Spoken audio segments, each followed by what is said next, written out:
6차시까지 이제 벌써 왔어요. 1에서 6차시까지 아마 충실히 다 들었을 거라고 생각을 했고, 7차시 졸업 후 진로 계획입니다. 거의 자기소개서가 완성되었다 싶을 정도로 사실 되게 그 긴 기간을 달려왔는데, 이것만으로는 좀 부족해요. 더 많은 것들을 좀 약간 봐야 되고, 요 7차시에서 주로 다룰 내용 중에 하나는 이 자기소개서에 대해서 특히 그리고 졸업 후 진로 계획입니다. 졸업 후 진로 계획을 이게 부모님들이 쓰시기도 힘들어하고 학생들 입장에서도 아직 입학도 안 했는데 무슨 졸업이냐라고 이야기가 나올 수도 있고 특히 이 졸업 후라는 단어, 졸업이라는 단어 때문에 많이 긴장들을 하세요. 아니 도대체 입학도 안 하는데 졸업 어떻게 알아? 이 질문과 그리고 진로 계획이라고 하니까 마치 내가 진로 계획이 뭐 딱딱 1학년 때 이거, 3학년 때 이거, 고등학교 졸업 후 이거, 대학교 이거 막 이런 계획이 없으면은 내가 잘못 쓰는 거 아닐까? 또는 아니면 졸업 후 진로 계획을 정말 그냥 뭐 어느 학교에 가가지고 그걸 배운다 뭐 이렇게 써야 되나 세상 고민이 되게 많으신데 문제는 여기 이 부분에 대한 고민을 좀 내려놓으셔도 돼요. 이걸 왜 내려놓으라 그러냐면 점수 포인트를 줄 때 사실 엄청나게 그렇게 높은 포지션을 차지하지는 않습니다. 그냥 졸업 후에 어떤 진로를 가질 거냐 그런 것들을 좀 물어보는 그냥 항목이고 보통 자기소개서의 그냥 끝부분 정도에 나오는 거고 만약에 글을 쓴다라고 하면은 그 어떤 특정한 글을 쓴다라고 하면 거의 결론 부분에 나올 정도예요. 그렇기 때문에 큰 내용보다는 이거에 대해서 막 고민하는 게 아니라 기본적으로 그냥 졸업 후 진로 계획을 약간 기본에 하던 교과 아니면 공부 아니면 그걸 좀 더 연장할 수 있는 범위 정도의 선에서만 좀 디테일함을 보여주겠다 정도만 쓰시면 됩니다. 그래서 너무 막 부담을 가지셔가지고 막 졸업 후라는 단어 그리고 진로 계획 이거에 막 신경을 쓰지 않으셨으면 좋겠고 그냥 현재 학생이 자기소개서를 전체적으로 쭉 정리를 하면서 변호사도 좋고 의사도 좋고 뭐 판검사 어떤 것도 좋습니다. 그거에 대해서 나름대로 생각해본 진로에 대해서 나중에 중학교를 졸업하게 되면은 고등학교나 뭐 대학에 대한 이런 전공을 찾아봤다. 그 정도 정보만 어필해 주셔도 상당히 되게 괜찮아요. 물론 여기서 더 나아가서 세부적으로 적어도 되는데 이걸 막 엄청나게 신경을 쓰셔가지고 막 진로 계획을 뭐 고등학교 1학년, 2학년, 3학년 아니면 나이대별로 아니면은 뭐 정말 미국의 무슨 대학교, 서울에 있는 무슨 대학교의 무슨 학과 뭐 이렇게까지 자세하게 써야 되느냐 그럴 필요는 크게 없습니다. 그리고 그거는 왜 그러냐면은 생각해 보세요. 초등학교 학생이 이제 중학교로 갔어요. 그리고 중학교로 가봐야 이제 겨우 한 14살, 5살 정도겠죠. 졸업할 때가 돼도. 그리고 고등학생 때라고 해도 아직 16, 17, 18, 이 정도 선입니다. 그러다 보면은 중간에 꿈도 바뀔 수 있고, 문과, 이과, 뭐 그 외에 다른 진로, 예체능을 찾을 수도 있고, 진로가 얼마든지 바뀔 수 있고, 새로 생길 수 있고, 막 이러는데, 이거를 다 예측해서 여기 한 번에 쓰겠다. 부모님들이 이 고민하시는 부분이 바로 이 부분입니다. 졸업 후 진로 계획을 자기소개서의 마지막 결론처럼 끌어가지고 오면 되는데 문제는 이거를 부모님들이 쓰실 때 졸업 후 진로 계획이라고 해서 자녀에 대한 인생 계획이라고 잘못 생각하시는 거예요. 그래서 자녀에 대한 인생 계획을 세워야 되다 보니까 자녀에 대한 인생 계획을 세우면은 지금부터 중학교, 고등학교, 얘가 대학교 간 다음에 그 다음에 또 얘가 장가 간다 그러면 어떻게 하지? 장가 간 다음에 아이는 몇 명이나 여기까지 생각하시는 경우들이 상당히 되게 많고 막 진로를 하나로 지금부터 정해가지고 올인한다. 의사가 되고 싶어서 평생을 의사로 산다. 그렇게까지 사람이 단조로울기가 어렵습니다. 그렇게 쉽지 않아요. 그냥 변화하는 것도 꿈이고 변화했다고 나쁜 것도 아니고 변화했다고 해서 사라지는 것도 아닌데 저 진로 계획이 마치 단 하나라도 틀어지면 안 된다. 저게 계획이라는 단어가 붙으니까 그래요. 계획이라는 거에 그냥 방향성을 잘못 생각하니까 이런 부분이 발생하는 건데 그런 거 신경 쓰지 마시고 졸업 후 진로 계획을 어떻게 써야 되느냐 그냥 그것만 간단하게 살펴보겠습니다.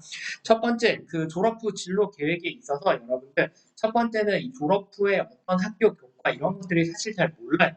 부모님도 모르고 자녀도 모르고 그러다 보니까 정보가 좀 부족하죠. 근데 그 정보의 부족은 아까 제일 먼저 첫 번째 지원 동의 항목을 할 때 꿈을 찾을 때 그 꿈에 대해서 관련된 독서 아니면 꿈에 관련된 뭐 신문 스크랩 기사만 모은 거 아니면은 기사를 모으다 보면은 어떤 류의 어떤 전공 진로는 어떻게 공부하면 된다. 이런 것들이 모이는 겁니다. 그러면 그런 거에 대한 정보를 그냥 습득을 한 다음에 그거를 모의로 써보는 거죠. 모의로. 이걸 여러분들이 계약서라고 잘못 생각하시면 어마무지하게 막 이걸 단 한 글자라도 틀리면 안 돼. 이대로 그냥 뭐 자기소개서를 썼으니까 이 인생은 그걸로 흘러가야 돼. 잘못 생각하시는 부모님들이 되게 많고요. 이거는 학생을 평가하기 위한 하나의 자료고 학생의 평가는 얼마든지 또 입학 후에 새로운 걸 배우면서 달라질 수 있고 바뀔 수 있어요. 물론 학생이란 존재 자체는 그대로 있겠지만 문제는 그런 걸 다 관여하지 않고 그냥 잘 모르다 보니까 막연히 겁만 내고 그냥 막연하게 그냥 써야겠다 이렇게 잘못 생각하는 경우들이 있습니다. 절대 그렇게 하지 않으셨으면 좋겠습니다. 두 번째가 바로 그 부분이에요. 너무 과도하게 몰입해서 생각. 조금 전에 말한 대로 입학도 안 했어요. 졸업을 생각해요. 자녀의 미래를 결정. 그러다 보니까 이런 것들을 너무 신중하게 작성을 해야 된다. 그거에 대한 부담감을 엄청나게 가지고 계시는 경우들이 상당히 되게 많은데 그렇게 과도하게 몰입하지 않으셨으면 좋겠다. 자녀의 미래를 결정하는 서류가 아니고요. 지금 자녀가 가진 현재 학업에 대한 역량과 능력을 좀 보여주는 서류입니다. 미래를 결정짓는 계약서가 절대 아니에요. 그래서 1, 2번에 대한 부담을 좀 약간은 덜고요. 그냥 본인이 하고 싶은 내가 수의사가 되고 싶었는데 찾다 보니까 뭐 유명한 학교 서울대가 나올 수 있고 건국대가 나올 수 있습니다. 그리고 서울대를 가기 위해서는 뭐 어떤 고등학교를 보니까 여기는 되게 고등학교가 진학을 되게 잘 시킨대. 뭐 그래가지고 그런 거를 방향성으로 잡으셔도 되고요. 또 아니면은 수의학과를 전공을 하면서 수의학 외에 다른 뭐 관심 있는 분야나 아니면 관심 있는 뭐 수의학을 통해 가지고 뭐 국제 협력을 하는 데가 있더라. 뭐 그런 기관 단체를 찾으셔도 되고 그런 거에 대한 정보를 적어주시는 거지. 막 이걸 통해 가지고 계획을 너무 디테일하게 세우겠다라는 거는 잘못된 접근입니다. 잘못된 접근이라는 게 왜, 그러니까 그 wrong, 틀렸다는 의미의 접근이 아니고 1500자밖에 안 되는 그 짧은 1500은 아니고 보통 A4 한 장 정도 그 정도 그 범위 그 글자 수 안에서 이거를 막 다 하려다 보니까 이런저런 얘기를 다 쓰셔야 되는데 그러다 보면 내용이 산으로 가게 돼 있습니다. 여기는 약간 예시라고 돼 있어요. 무슨 생명공학대학원에 진학해서 뭘 공학을 전공하고 뭐에 대해서 공부할 거다. 다소 조금 약간 얘들이 어떻게 하러라고 할 수 있겠지만은 이 부분은 어떻게 알 수 있어? 그거는 면접으로 물어보면 됩니다. 학생이 좀 답변이 지지부진하고 잘 모르는 것 같다. 그럼 뭐 100% 그냥 엄마 아빠가 적당히 어디서 뭐 복붙여 넣기 아니면 써준 거라고 될 수 있는데 또 반면에 학생이 이런 내용을 정말 잘 정리를 해가지고 이런 부분에 대한 전공 내용이나 앞으로 이런 그것들을 하겠다라는 정보를 앞에 꿈 정리하면서 내용을 찬찬히 공부했다. 라고 하면 아주 내용이 스무스하게 이어지는 겁니다. 두 번째, 어느 중학교에 와서 연구원의 꿈을 키워나가겠다라고 해요. 유전공학 연구원. 뭐 바람직하죠. 학교에 무슨 가치에 대해서 배우고 또 생명공학 유전질환에 대한 탐구를 해나가고 싶다. 굳이 뭐 학교 이런 거 안 쓰셔도 내가 하고자 하는 방향성 정도만 나타내는 정도입니다. 이 정도로만 서술을 하셔도 여러분들은 상당히 되게 그룹 진로 계획을 잘 쓰시는 거고 물론 1학년, 2학년, 3학년 나눠서 쓰셔도 되고 아니면 나이 순별로 아니면 기타 방법을 쓰셔도 되는데 분량 면에서 그렇게 크게 걱정할 부분은 없다. 여기서 한 가지 더 팁 하나 드리면은 여기 본인이 하고 싶은 탐구 주제라고 되어 있습니다. 여러분들 탐구 주제라는 거 되게 어려워하시는데 그냥 간단하게 얘기를 해서 내가 교과에서 배운 내용 그리고 그 내용에 대한 뭔가 연구를 하고 싶다. 내가 이 답을 찾아내고 싶다. 그냥 간단합니다. 정말 친환경 자동차를 많이 활용하면 친환경 자동차는 그렇고 예를 들어서 종이 빨대를 사용하는 게 정말 환경 오염을 환경 보호를 하는 데 도움이 될까? 그런 이제 질문을 던져보는 거죠.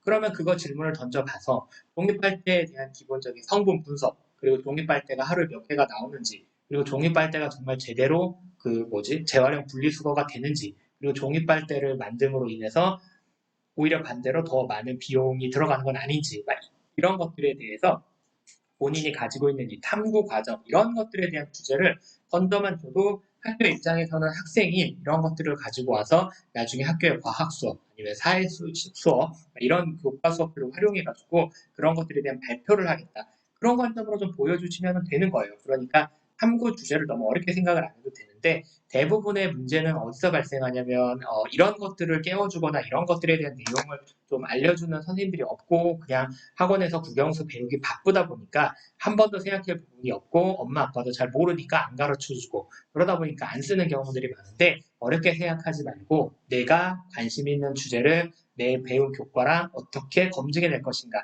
그런 부분으로 약간 연결을 해주면 조금 더 좋기는 합니다. 그래서 이렇게 쓰셔도 되고 그 다음에 여기다 연결해서 이렇게 쓰셔도 되고 그거는 취사 선택이다. 그래서 첫 번째를 쓰든 두 번째를 쓰든 아니면 같이 쓰든 상관은 없습니다. 제가 세상 쉽다라고 여기다 써놨는데요. 자기소개서를 쓰는 게 사실 그렇게 어려운 건 아니에요. 자기소개서를 잘 써서 이게 하나의 문학 작품이어가지고 정말 보는 사람이 로 하여금 이 감동을 받게 한다. 이건 정말 잘못된 접근이고 자기소개서는 바꿔 말하면은 면접관들을 위한 질문지라고 생각을 하시면 됩니다. 나라는 사람의 뭐 학업, 꿈 이런 것들에 대한 질문거리를 미리 내가 종이로 정리를 해놓고 그게 자기소개서고 그 자기소개서를 본 사람이 나에게 그런 꿈 혹은 미래 이런 것들에 대해서 물어보면서 그거에 대한 결론을 좀 내리는 거죠. 그래서 자기소개서를 좀 작성하는 데 있어서 이렇게 좀 가볍게, 그러니까 가볍게라는 게 쉽게는 아니고요. 좀 너무 이렇게 부담을 좀 덜고 작성을 하셔야 되는데 이런 걸 잘 모르다 보니까 그냥 아무 얘기나 중원부원 쓰고 아니면 그냥 막 자기 칭찬 그리고 막 자기 그 좋은 이야기 아니면은 뭐 그러니까 너무 자아도취적인 막 글들 이런 것들을 되게 많이 씁니다. 그런 것들 지향하는 것보다는 이거를 질문지라고 생각을 하고 나라면 이런 질문을 여기서 던지겠다. 아니면 나라면 이런 것들을 질문을 맡겨서 이런 글이 되게 하겠다라는 것들을 보여주면은 되게 수월하게 끝납니다. 제가 7회차까지 끝났고, 이제 1회차, 7회차까지 한 번 정도 파이널 정리를 하는 게 또 있을 거고, 요 다음번부터 이제 또 자기소개서 수정 피드백, 과정, 그리고 면접, 그리고 평가, 여기까지 이제 진행할 거니까 또 필요하신 학생들은 꼭 챙겨보시고, 제발 부탁드리는 거는, 자기소개서를 마음대로 쓰지 마셔라. 자기 마음대로 쓴다고 처음부터 말씀드렸지만, 내 모습을 보여주는 거는 맞아요. 하지만 상대방이 보고 싶어하는 내 모습을 보여줘야 되는 겁니다. 우리가 어디에 다른 사람을 만나러 갈 때 추리닝을 입고 집에서 늘어진 티셔츠를 입고 그냥 편하게 있는 나의 모습도 내 모습이지만 다른 사람들을 만나거나 어디 뭐 중요한 장소에 갈 때는 적당한 옷을 갖춰 입고 나갑니다. 그리고 그 사람이 원하는 것도 적당한 옷을 갖춰 입고 오는 사람인 거죠. 친구들을 만나러 갈 때도 최소한 어느 정도 기본적인 옷은 맞춰가야 되는데 그냥 얘가 정말 집에서 잠옷처럼 입는 늘어진 티를 입고 갔다. 친구들도 부끄럽습니다. 자기소개서란 그런 겁니다. 읽는 사람, 평가하는 사람이 보고 싶어하는, 평가하는 사람은 학교 선생님입니다. 학교 선생님으로서 학생이 어떻게 공부할 것인가 이런 것들을 보고 싶어하는 것들을 그동안의 공부 과정으로서 설명을 하는 건데 그런 거에 포커스를 맞추지 않고 그냥 자기 이야기, 그냥 나의 자랑, 그리고 막 내가 뭐 뭘 했고 깨달았고를 너무 이상한 관점으로 쓰시면은 보는 사람으로 하여금 오히려 부담만 느낄 수 있습니다. 꼭 지키셔서 잘 작성하셔가지고 좋은 결과가 있으시면 바라겠습니다. 저는 8회차에서 다시 만나겠습니다.